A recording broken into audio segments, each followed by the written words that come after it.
नमः शिवाय।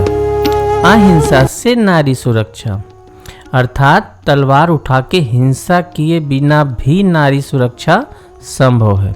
हो सकता है इस बात पे आप लोगों को भरोसा ना हो रहा हो, लेकिन सॉल्यूशन जानने के बाद आप लोगों को पक्का भरोसा हो जाएगा। चलिए इस तस्वीर पे नज़र डाल लेते हैं। किसी मूवी का सीन नहीं है, यह 100% सच है, सच्चाई है। कहने का मतलब ये है कि आंखें बंद कर लेने से समस्या समाप्त नहीं होने वाली। जब घर में आग लगे और तब कुआं खोदने, तो उस समय कुआं खोदने का कोई फायदा नहीं होगा, क्योंकि उसमें घर नहीं बचेगा। कहने का आशय ये है कि जब समस्या आप लोगों को पता है कि कश्मीर में हुआ है, इवन अभी कोलकाता रेप केस हुआ, मतलब ओवरऑल ये समस्या बहुत बृहद है, बहुत बड़ी है, तो इसके बारे में वाला आप लोगों को स्वयं विचार करना होगा कि हमारी सुरक्षा होगी कैसे। क्योंकि जिस दिन यह समस्या आपके घर तक पहुंची, उस दिन ना आपका कोई पैसा काम आने वाला, न सिर्फ आप हाथ पैर मारेंगे और सिर्फ पछताने के अलावा आपके हाथ में कुछ भी नहीं रहेगा। हम उस समाधान पे आते हैं जिस समाधान की हम बात करना चाह रहे हैं। अहिंसा से नारी सुरक्षा, बिल्कुल गौर से देखिएगा, ध्यान से देखिएगा, आपको हर चीज एक एक बात आसानी से समझ में आ जाएगी। क्या आप लोग एक होकर एक मुद्दा नारी सुरक्षा के लिए वोट या उम्मीदवार का चुनाव कर पाएंगे? शर्त बस ये रखिए कि यदि आप मतलब उम्मीदवार के सामने यह शर्त रखिए कि वह 1 वर्ष के भीतर नारी सुरक्षा अगर नहीं कर पाते हैं तो उनकी पूरी संपत्ति सरकार नारी सुरक्षा हेतु उपयोग में लाए। उस संपत्ति पर उम्मीदवार का पूर्णतः अधिकार समाप्त हो जाना चाहिए। लिखित में स्टाम्प पेपर पर गवाहों के साथ ऐसे जिससे अपनी बात पे पलटना असंभव हो। कहने का आशय है क्या यह शर्त सभी लोग एक होकर एक मुद्दा सिर्फ और सिर्फ नारी सुरक्षा, क्या अपने उम्मीदवारों के सामने यह शर्त आप लोग रख पाओगे? जितने भी यूट्यूबर्स हैं, जो भी सोशल एक्टिव है, क्योंकि यह आप लोगों की सुरक्षा पर आधारित है। मैं फिर से वही चीज़ कह रहा हूँ। आज हमने सोचा कि इस तरीके का सॉल्यूशन हो सकता है, अब आप लोगों को भी सोचना होगा। सिर्फ हमारे सोचने से क्या होगा? और यही आपकी एक ताकत है। और पूरे फसाद की जो जड़ है ना, वो यही है। यह सिर्फ यहाँ से नारी सुरक्षा तक की बात नहीं है, ये हर समस्या का समाधान है। अगर इसकी गहराई पे आप जाएंगे तो पता चलेगा। बाकी नेक्स्ट वीडियो में हम इसका लॉजिकल आंसर देंगे। पहला लाभ, सेवा की जगह सत्ता सुख लेने वाले नेता राजनीति में नहीं आ पाएंगे। क्यों? क्योंकि अगर लोकल लेवल पे आप एमएलए एमपी का चुनाव देखें तो वो लोग बहुत पैसे खर्च करते हैं। क्यों?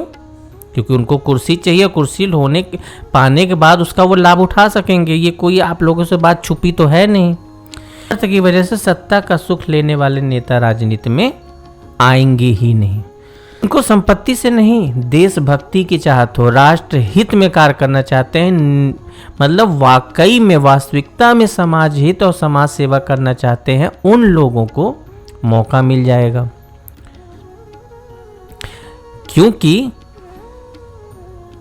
अगर सत्ता सुख वाले नेताओं को ये पता चलेगा 1 साल बाद हमारी पूरी संपत्ति ही जाने वाली है, जो पहले बनाए हैं, जो अभी बनाए हैं, तो वो ऐसा कदम उठाएंगे ही क्यों?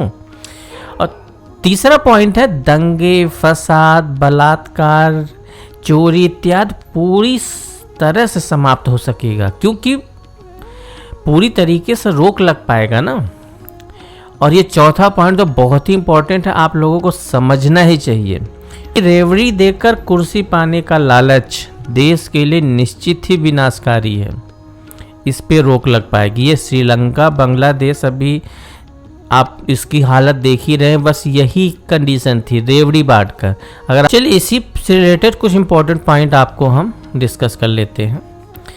क्या आप लोग ऐसी व्यवस्था ला पाएंगे? अगर मैं आज के सिनेरियो पे बात करूं या वीडियो आप लोग शेयर करें तो उससे सभी लोगों तो पहुँचे, बाकी हम पम्पलेट के माध्यम से भी अवेयर बहुत ही जल्दी करने वाले हैं। तो 20% लोग ही कहेंगे कि हाँ हम तैयार हैं, हम इस मुद्दे को अपने उम्मीदवार के समक्ष रखेंगे, मतलब इस मुद्दे पे हम एक होकर आवाज़ उठाएंगे। अभी भी 80% लोग कहेंगे कि ऐसा संभव नहीं है, उसमें बहुत सारी कमी निकालेंगे। एनीवे, लेकिन अगर 20% भी एक होकर, यदि 20% भी एक होकर अगर आवाज़ उठाते हैं तो यह एक सिस्टम बनेगा। तो देश में सिस्टम बनाइए, सिस्टम देश को बना देगा। आज 2 MLA हम सांसद बनेंगे, कल 4 होंगे, 10 होंगे, 15 होंगे, एक हवा की तरह यह एक सिस्टम बन पाएगा। दूसरा पॉइंट, हो सकता है विधायक सांसद, जो पार्टी के बहुत सारे विधायक सांसद वही इस चीज़ का विरोध करें, क्योंकि इससे उनकी कुर्सी जा सकती है। तीसरा पॉइंट जो है, मोदी जी और योगी जी जैसे नेता, मतलब ये देशभक्त हैं, राष्ट्रभक्त हैं, क्योंकि इन्होंने कभी घोटाला नहीं किया, पूरी तरीके से ईमानदारी रूप से शासन किए हैं, इनका चारित्र भी एक नंबर का है, कभी ऐसा नहीं सुनने को मिला। तो मतलब जिसके अंदर चारित्र है, ईमानदारी है, ऑनेस्टी है, वो तो इस तरह के प्रस्ताव से प्रसन्न ही होंगे, तो निश्चित ही इस बात को गंभीरता से लेंगे। लेकिन अगर हम उन्हीं की पार्टी की बात करें, मोदी जी और योगी जी की, तो उनके भी तो विधायक सांसद हैं, हो सकता है वो भी विरोध करें, और अगर विरोध करते हैं तो बहुमत लाने का भी रिस्क हो सकता है, तो वो भी इस स्टेप को लेने से घबराएं। लेकिन फिर भी नारी सुरक्षा तो होकर रहेगी। देखिए और किस तरीके से इस प्लान नारी सुरक्षा के लिए काम किया जा सकता है। चलिए, कुछ नहीं, जिस तरह से BSF है बॉर्डर सिक्योरिटी के लिए, CRPF है रेलवे सिक्योरिटी के लिए, तो क्यों ना एक सेना बनाई जाए, NSF, नारी सुरक्षा सेना की परमिशन दे दें प्रधानमंत्री जी। लेकिन ये प्राइवेट सिक्योरिटी एजेंसी की तरह होनी चाहिए। रही बात सैलरी वगैरह का, वो हमारी टीम मैनेज कर लेगी, उसके लिए अपने पास कॉन्सेप्ट है। इसीलिए कह रहे हैं आप लोग वीडियो को ज़्यादा से ज़्यादा शेयर करिए, क्योंकि आप लोगों की आवाज़ ही हमारी बात की हमें सपोर्ट करेगी। और PM जी भी अगर सपोर्ट करेंगे तो क्या हो जाएगा, थोड़ा जल्दी हो जाएगा, क्योंकि हमारी टीम को जानता ही कौन है। तभी तो कह रहे हैं आप शेयर करोगे तो वो भी, PM जी भी इस चीज़ को गंभीरता से लेंगे, इस प्लान को कंसीडर करेंगे, तभी तो हमारी बात वहाँ तक पहुँच पाएगी। और लास्ट पॉइंट है ह्यूमनॉइड रोबोट। निश्चित ही ये टेक्नोलॉजी तो जैसे ही परमिशन मिलेगा तो हमारी टीम 2 से 2.5 साल के अंदर विश्व का सबसे बेस्ट AI बेस्ड एंड्रो ह्यूमनॉइड रोबोट तैयार करके देगी, जो पूरी समस्याओं को समाप्त कर देगी, जितनी भी चीज़ें हैं। क्योंकि आपने देखा है ना, YouTube, Facebook, Instagram, computers, software, website, इससे ट्रांसपेरेंसी आ रही कि नहीं आ रही है, भ्रष्टाचार रुक रहा है कि नहीं रुक रहा है। तो जो कंट्रोल था, जो प्रॉब्लम आती थी, जो पुलिस वाले लोगों को जो दंगे फसाद को कंट्रोल नहीं कर पाते थे क्योंकि उनके पास उतनी क्षमता नहीं होती थी, तो ये एंड्रो ह्यूमनॉइड रोबोट, उसके पास 100 लोगों की ताकत होगी और मरने का भी खतरा नहीं होगा, जान का भी खतरा नहीं होगा, है ना। तो ये हर तरह के दंगे फसाद को रोकने के काबिल होगा और इसका कोई नुकसान ही नहीं। देखिए बहुत सारी बातें हैं, हो सकता है कुछ लोगों को भरोसा हो रहा हो, कुछ लोगों को नहीं हो रहा हो। तो हम अपने बारे में बस इतना कह सकते कि हम और हमारी पूरी टीम क्या है, कुंडलनी साधना की साधक है, आध्यात्मिक है, और निश्चित ही देश सेवा और समाज सेवा का एक प्योर भाव है, प्योर इंटेंशन के साथ ये चीज़ करना चाहते हैं। और भरोसे के लिए बस इतना कह सकते हैं कि यदि हम नारी सुरक्षा और शिक्षा व्यवस्था में पूर्णतः असफल होते हैं तो जल समाधि के लिए भी तैयार हैं। मतलब हम अपने लिए कह रहे हैं, अपनी टीम के लिए नहीं, कि जल समाधि के लिए भी तैयार हैं। प्लानिंग का लिए कह रहे हैं कि वीडियो को शेयर करिए, अपने मित्रों तक पहुंचाइए, क्योंकि यह नारी सुरक्षा पूरे देश की समस्या है। तो जो हमारे आध्यात्मिक गुरु हैं, आध्यात्मिक आचार्य हैं, उनसे भी मिलकर बहुत जल्दी मिलने का प्लान बनाया जा रहा है कि वो भी इस चीज़ को वेरीफाई करें, अगर कोई त्रुटि है तो वो मार्गदर्शन करें।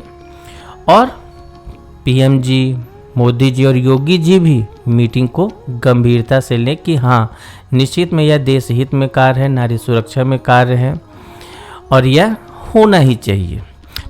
तो आई होप पूरी बात आपको समझ में आ गई होगी। तो अभी के लिए बस इतना ही, मिलते हैं अगले वीडियो में, तब तक के लिए जय हिंद, जय भारत, नमस्कार।